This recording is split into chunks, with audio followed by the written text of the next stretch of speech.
Hello po, maraming salamat po sa walang sawang support. If you like this video, don't forget to share, like, and subscribe sa ating YouTube video. Today po, we will be talking about dito po sa interview po ni Attorney Palad sa Billionaire News Channel at kanyang opinion po sa paglabas ni Caramil Madriaga dito sa Kamara under the Committee on Justice. I think this was like last week at bigyan natin ng reaction. If you're using your phone, you can use it to scan yung QR code sa ating podcast today. And so you can be updated sa ating mga daily posting. Ayan. So, ngayon, pag-usapan po natin at susuriin natin ang isa sa pinaka-kontrobersyal na testimonya sa usapin ng pera, kapangyarihan at lihim na operasyon di umano na isinawalat ni Caramil Madriaga at ito po ay bibigyan po ng ah, reaksyon ni Attorney Palat at rereaksyonan din natin. Ang isa pong siya po ay di umano'y tinatawag na bagman na kung saan po ay nagsalita po siya at sa pamamagitan ng kanyang abogado, bibigyan po natin ng linaw itong issue na ito. Pero ang tanong lang natin before we start, alin ang katotohanan at alin ang kwento lamang? Alright. So mag-start muna tayo.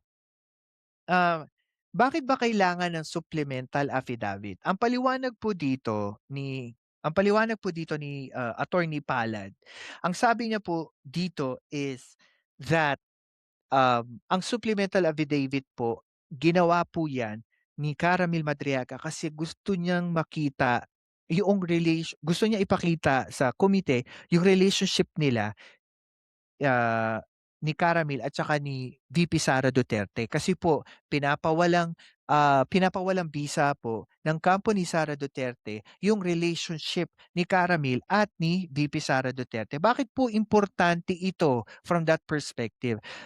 Dahil po nung una pong lumabas yung pangalang Caramel Madriaga po, marami po ang nag-speculate, especially mga kritiko niya, na parang pakawala ito ng mga anti-Duterte. Na siya po ay wala namang bisa at wala namang karakter para po maglahad ng kanyang opinyon. Dahil po si Caramel ay nakasuhan. Pero kung titingnan po natin yung history, hindi po siya nakasuhan po siya pero na-turn 'to ng Supreme Court. Napawalang bisa ito na-overturn ito ng Supreme Court. Kaya importante po ito at also, dito natin yung credibility din ni Caramel kung ano talaga ang totoong relationship niya sa dating pangulo at kay VP Sara. Ano yung mga nakita nating investigasyon dito sa supplemental affidavit? Tatandaan po natin na kung tatanggalin natin ang ingay ng politika at pag-uusapan natin yung mga statement na inilabas ni Caramel, mga bagay po na inilabas niya dito, yung pagdala niya ng di umano'y mga pera sa iba't ibang lokasyon para po ito sa request ni Vice President Sara Duterte. Yung Isip Pilipinas, yung mga nagawa po as an agent parang gano'n or parang trabahante under President Duterte and Vice President Duterte, yung mga surveillance, intelligence gathering at yung mga sabotage na pinapagawa sa kanya, yung Isip Pilipinas, dito natin makikita dito sa supplemental affidavit ano ba yung nakapaloob do'n. Sa akin pong palagay, itong paglabas ng supplemental affidavit ni Caramel Madriaga, sa'kin po, ito po'y malaking accomplishment kay Caramel. Bakit po? Kung tatandaan niyo po yung pinakaunang interview ni Attorney Palad sa isang, mainstream media, tinanong po siya, sino ba si Caramel at bakit ba gustong magsalita ni Caramel? Tandaan niyo po, the very first interview and I remember this, I think last year po ito pumutok yung pangalan niya. Ang sabi niya po, ang gusto lang ni Caramel is kahit kahit papaano matulungan siya ng kahit isang lawyer, which is Attorney Palad, doon sa kaso niya at pangalawa, mailabas niya lang, maikwento lang niya sa taong bayan yung totoo. Kahit papaano marinig ng taong bayan yung matagal niya ng tinatago. Kaya ako para sa akin, this is a win for him. Kasi kung ano man ang mangyari dito sa impeachment na 'to, nailabas na 'to sa publiko and I know a lot of people were asking, eh. Kahit ako, I was asking one of my source sa loob ng kampo ni, Caramel Madriaga. I was asking, "Ito po ba ay, ito na ba 'yun o marami pa?" Ang sabi po ng ating mga sources, eh, marami pa pong hindi niya nasasabi at hindi lang ito yung issue na alam niya. Marami pa about drugs, land grabbing issue, ah money laundering, ah, connected tayo sa mga Duterte sa Chinese, government. Marami pang hindi niya inilalabas. Pero para sa akin, importante natin malaman ito kasi isipin niyo po na pag-uusapan ba ito sa social media? Maliban sa ingay, maliban sa batuhan ng DTS or Bongbong Marcos, ito bang salaysay ni Caramel Madriaga, itong affidavit na ito, napag-usapan ba ito o napag-uusapan ba 'to sa social media? Hindi. Kaya para sa akin, this is a big win for him. Kasi nailabas sa publiko yung gusto niya sabihin. And para sa akin, hindi ko sinasabing ito'y totoo, hindi ko rin sinasabing ito'y totoo. Kasi wala namang magpo-prove nito unless talaga it is proven by the court, 'di ba? 'Yun lang naman ang akin. Pero para sa akin, maganda ito na maipahayag at mapag-usapan sa publiko, ayan. Hello po. Hindi ko alam naka-live pala ako. Sorry, hindi ko alam na naka-live pala ako I was actually thinking na ito po ay recording. Ayan, thank you sa mga nanonood po. Okey, isa pa pag-usapan natin, yung mga malalaking cash transaction, it was around millions. Isipin niyo po 'no, ano yung parang pinakamalaking epekto nitong mga cash transaction na 'to sa iba't ibang location? Um, ang epekto po nito is that dito natin makikita yung pagtibag ng ano, eh, ng idea of who the Dutertes are, kung gaano sila gino-glorify nung panahon niya. Dito natin makikita na lahat pala nung naririnig natin, nakikita natin sa social media ay pawang kasinungalingan lang. Wala pala itong katotohanan dahil sa harap ng pinakamagagandang salita, pinakamatinding mga salitang binibitawan ng dating pangulo about sa corruption, eh, siya rin pala, eh, connected sa mga ganitong issue. I am not saying na siya ay connected, pero based sa supplemental affidavit na inilabas si Caramel Madriaga, makikita natin that there were transaction from the deposit, withdrawals from the banks, managers check na inilabas, yung iba't ibang location na pinagdalhan ng pera. Yes, may mga tanong about doon sa cheque, pero para sa akin it's para sa'kin it's irrelevant, eh. Kasi hindi naman natin sa'kin, hindi naman natin pino-prove lang yung isang transaction dito, pino-prove natin yung kabuuan, eh. 'Di ba, sa kabuuan na ito, 'di ba, meron ba talagang nangyaring gano'ng transaksyon, 'di ba? Kasi I remember there was an interview to Attorney Palad and Attorney Palad was asked, yung about sa ombudsman kasi the former ombudsman Martirez, eh, sinasabi paano daw kukunin yung ombudsman Martirez yan sa isang parking lot at sinabi Bios car pa ng isang ombudsman, siyempre hindi naman po puwede yun, 'di ba?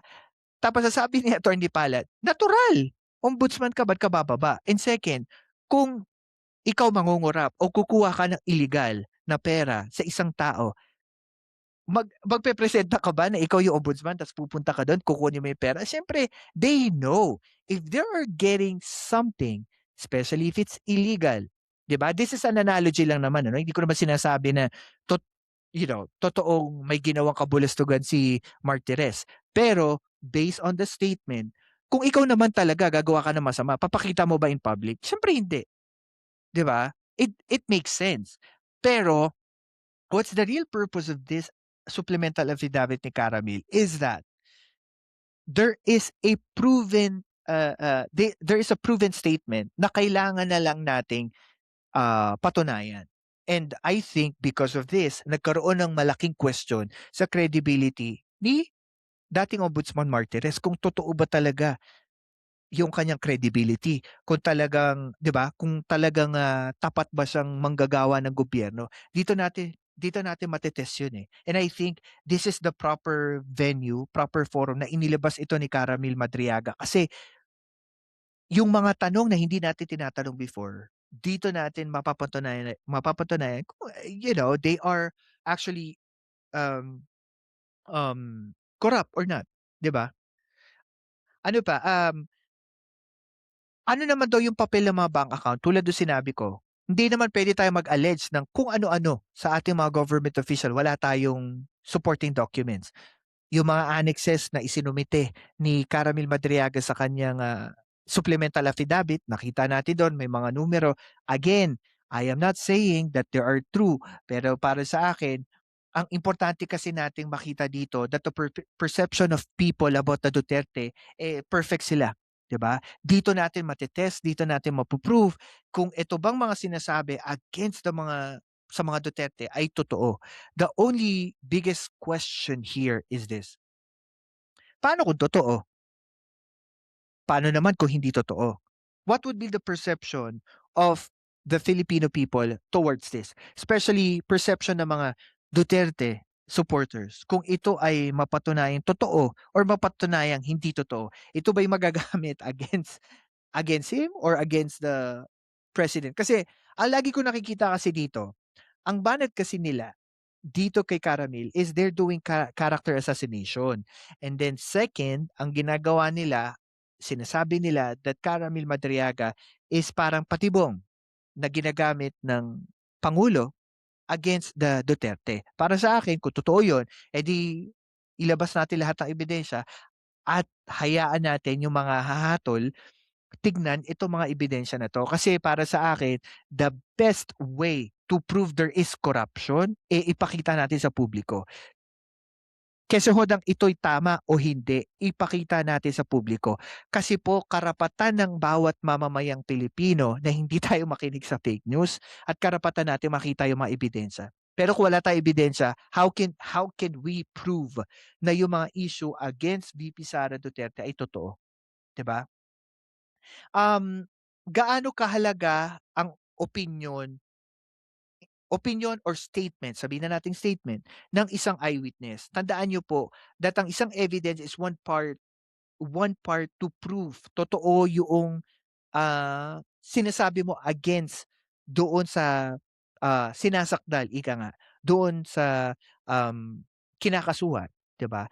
Pero eyewitness account, napakaimportante po nito. Bakit? Kasi sila yung merong first-hand experience sa totoong nangyari.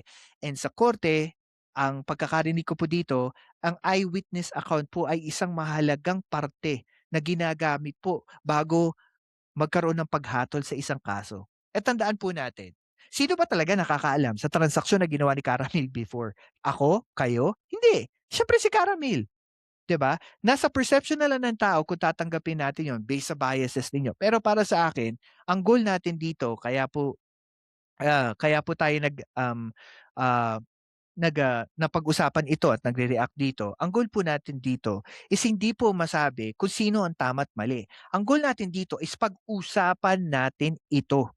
Bakit po? Kasi 'pag hindi natin pinag-uusapan ito, kung totoo na corrupt si VP Sara, lalagay na maaari pa niyang magawa yung masasamang bagay in the future.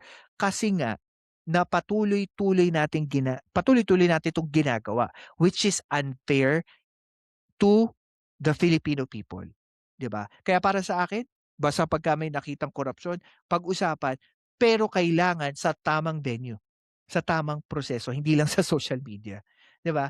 Um, Paano nakakaapekto naman ng photos at saka videos? Importante po kasi itong mga photos at saka video na ito para magkaroon ng additional supporting evidence or documents. Yes, may magsasabing iba, ito po'y AI. Totoo 'yun. Kaya nga dapat patunayan nung, ah, nag-a-allege, nag-aakusa kay VP Sara na ito'y totoo. Ito lang ang kinakatakot ko at I think I told this to one of my friends sa social media, na sabi ko, "Baka mamaya marami tayong mga bagay na hindi alam na sila'y napag-usapan, na lalabas pagka inilabas itong mga pictures or video na mas lalo pa magdidiin kay VP Sara Duterte. Why? Tandaan niyo po nung lumabas po yung video na kung saan po, ibinibigay watawat ng Pilipinas from I think VP Sara to Caramil or Caramil to VP Sara. Nagkaroon po ng matinding ano, opinyon ang taong bayan about this na parang ba't sinasabi ng kampo ni VP Sara hindi sila magkakilala pero doon sa campaign, eh, parang makikita mo doon sa video na parang magkakilala sila and there were, greetings from the Vice President to Caramil nung panahon ng kampanya na ka ah, ano parang, "Sir Ram, happy birthday." Tandaan niyo po, these videos or pictures makikita po natin kung gaano sila ka-close. Kasi dito binabanatan ng kampo ni Duterte yung credibility ni Caramil Madriaga. Pero tandaan po natin, the best evidence out there is the evidences na isinusumite ng mga nag-aakusa sa kanya through this proper and legal proceeding. 'Di ba? Itong impeachment proceeding. Kaya para sa akin, the more na hindi nagpapakita ang Vice President sa proceeding na 'to, the more na hindi siya nagsasalita at lagi lang siya nagpe-press con, natatabunan yung credibility niya na ipinundar ng kanyang tatay as a Duterte sa taong bayan kasi hindi naliliwanagan o hindi siya nakakasagot, 'di ba? Mas nangyayari sa taong bayan, mas dumadami na dumadaming question, "O bakit ganito, bakit ganyan?" 'Di ba? "O bakit yung lawyer mo lang nagpakita, ba't natatakot ka ba?" Yung mga gano'n. And then also, ano ba ang, kahalagahan din nitong supplemental affidavit? Pagka po naglabas ang isang, nag-aakusa ng isang affidavit, tapos sinumpaan niya ito at ipinasa niya po ito sa komite. Nakikita niyo po yung ginagawa ng Committee on Justice and I feel that this is being fair from their part. Anong ginagawa nila? 'Pag nakakuha sila ng kopya like this supplemental affidavit ni Caramil, specifically tinatanong nila every details about doon sa supplemental affidavit. Nagtatanong po ang bawat committee, member, especially yung mga may mga question sa kanya. Bakit po? Kasi po dito natin nalilinawagan sa tamang pamamaraan kung ano yung tama at mali at ano po yung nangyayari sa taong bayan. 'Pag pinapanood niyo po, nagkakaroon po ng linaw, nagkakaroon ng critical thinking ang tao na hindi lang po dahil sinabi ni ganitong vlogger, sinabi ni ganitong influencer na ganito si ganyan, ganyan si ganito. Wala po tayong basehan. Dito po sa pagtatanong ng maigi, yung mga clarificatory questions ng members of Committee on Justice, nahihimay natin yung mga bagay na hindi ipinapaliwanag sa social media, 'di ba? Na which is important for us in public discourse and for us for the next incoming election. Ano ba talaga yung totoo at ano yung mali? Ako sa akin, hindi ko pa rin mapapatunayan na totoo yung mga sinasabi ni Caramil kasi nga wala pa nagpo-prove eh. Kuwento niya lang yun eh. Pero hindi naman ang kamera magpo-prove nun kung totoo yun o hindi. Senado pa rin. Kaya para sa akin, for me, I feel that Caramel is 50-50 for me. 50 na tama, 50 na mali. Unless proven Sara Duterte is impeached and then saka ko pala masasabi yung mga sinabi niya ay totoo. Pero sabi ko nga, dito sa paglabas ni Caramel, maganda lang na pinag-uusapan natin in public, 'di ba? Bakit po mahalaga na lumabas yung forensic phone or cellphone ni Caramel at ito ay ma-analyze ng forensic expert. Bakit po? Tandaan niyo po, isa po sa mga bagay na pinangahawakan po ni Caramel magmula po nung siya ay nakasuhan ng kidnapping at siya po ay nasa Campagon Diwa. Kung babalikan niyo po yung history ng mga interview kahit kay Attorney Palad po, ang sabi po ni Attorney Palad, ang cellphone po yung isang pinakamatibay na ebidensya ni Caramil Madriaga para po mas sustentahan niya yung lahat ng sinasabi niya, yung lahat ng sworn statement niya about dito kay VP Sara. Every details na pinag-usapan po nila. Ako po, and I always believe that the only way para mamaniwala ako sa sinasabi ni Caramil talaga is kung lalabas 'tong ebidensya na 'tong cellphone na 'to. But my only issue is, one, my only issues pala. One, ito ba'y hindi namanipula? Kumbaga wala pang, nito ebidensya na 'to. Pangalawa, ano yoong mga bagay na maaaring makita natin dun na dapat i-redact? Ibig sabihin yung, kailangang i-erase or tanggalin. Kasi tandaan po natin, whatever they're talking about, may mga bagay po dun, may mga pangalan ng tao na hindi po dapat ilabas sa publiko just for national security. Pangatlo, um, sasagot ba ang Vice President or ang dating presidente about this? And pang-apat, if this is the most credible yet evidence ni Caramil Madriaga itong mga cellphone na 'to, gaano katindi ang magiging epekto nito on the Duterte legacy? Well, maraming mga nagsasabi that the Duterte legacy is already over since the Tatay Digong left the government and VP Sara become the vice president. Kasi karamihan ng mga kritiko sinasabi that the Duterte magic did not transpose or transfer from the tatay to the daughter. Kaya yun yung parang sinasabi nila that they think that the Duterte magic was all gone since the end of the presidency of Duterte. So I think dito natin makikita yung maaaring ito yung isa pa sa masyado pang magbaba ng sabihin nating perception ng tao about the legacy ng mga Duterte. Ano naman yung mga legal risk dito? I think sinabi to ni Attorney Palad that a lot is merong risk dito legally. Kasi baka mamaya sabihin na nagsisinungaling siya, 'di ba? Or sabihin na gawa-gawa niya lang ito. Kaya maganda talaga na ilabas itong mga ebidensya, especially yung cellphone. Ako, gusto ko talaga mailabas yung mga cellphone para matapos na 'tong mga tsismis na ito. Itong mga vlogger na wala namang pakundangan na nagfe-fake news against kay Caramil, against dito sa mga ebidensya niya na wala namang pruweba. And then kapag nagtanong tayo sa mga vlogger, lagi nila sinasabi na hindi, kasi ganito siya. Pero 'pag tinanong mo ng evidence, wala namang maipakita.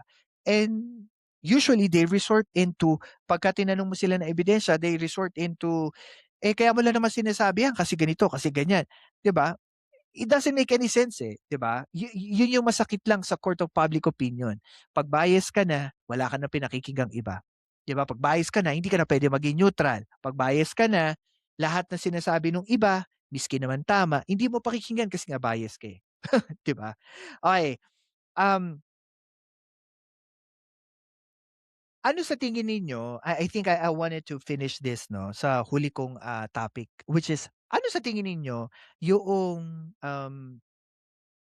kulang sa ebidensya ni Caramil dito sa isinumiti niyang supplemental affidavit? Alam niyo po ang kulang, ako para sa akin, ang kulang doon yung cellphone. Why? I really believe na mabigat yung laman nung cellphone. Yun nga lang, limited lang kasi yung connection ni Caramil sa issue ng impeachment kasi nga hindi naman lahat saklaw doon sa mga allegation niya kay Vice President or kay former President Duterte kasi hindi naman lahat 'yun nakapaloob doon sa articles of impeachment, eh. Pero 'pag 'yun lumabas, I really think that there will be a big change sa political, ah, arena. Sa labanan ng mga Duterte at saka mga, Marcoses. I think this will be a biggest change. Ito man ay mapatunayan o hindi. Kasi siyempre kapag cellphone 'yun ang notion ng tao is, "Oh, personal 'yan, eh, papaano mo sasabihing gawa-gawa lang 'yan," or, "Ayan ang VP Sara, huwag ganyan sila magtawagan." Yung gano'n. And I think na hindi hindi man ito ma-push. For instance, walang magkaroon ng another investigation, for instance lang. Pero mailabas ito, magawa ng paraan ng Committee on Justice na mailabas itong mga nakalaan sa cellphone. I think this is one of the damning evidence against the Duterte if totoo yung mga sinasabi ni Caramil Madriaga. Kasi dito lang natin makikilatis lahat tayo. Dito natin makikilatis yung gravity, yung bigat talaga nung ebidensya ng mga cellphone, 'di ba? And I think this is the most important thing we need to understand. Lagi tayo dapat lagi tayong dapat magsiyasat sa mga naririnig natin. Even kay Caramel, wag po na tayong maniwala kung wala pa talagang evidence na matibay, 'di ba? Pero para sa akin inaantay ko talaga dito yung cellphone, eh, 'di ba? So, if you like this video po, maraming maraming salamat po. Don't forget to share, like, and subscribe sa ating YouTube channel and also scan the QR code para po kayo ay, maging updated sa ating mga daily posting. Sabi ko nga sa huli, hindi headline na magpapasya, kundi ebidensya dito sa supplemental affidavit ni Caramil. Maaaring umingay ang aligasyon patungo kay Caramil, pero ang katotohanan ay kailangang mapatunayan. At the end of the day, hindi dapat tayo kahit kay Caramel maniwala agad kung wala siyang mapatunayan sa kanyang aligasyon against the Vice President. Pero habang lumalabas at nakikita natin ang mga detalye, isang tanong ang laging dapat nating maisip. Mapapatunayan ba ang katotohanan sa ganitong pamamaraan o mababasag lang ang kwento? Kasi pawang chismis lang ito o pawang fake news. Kayo na po ang huhusga niyan. And maraming maraming salamat po. And again, thank you and God first.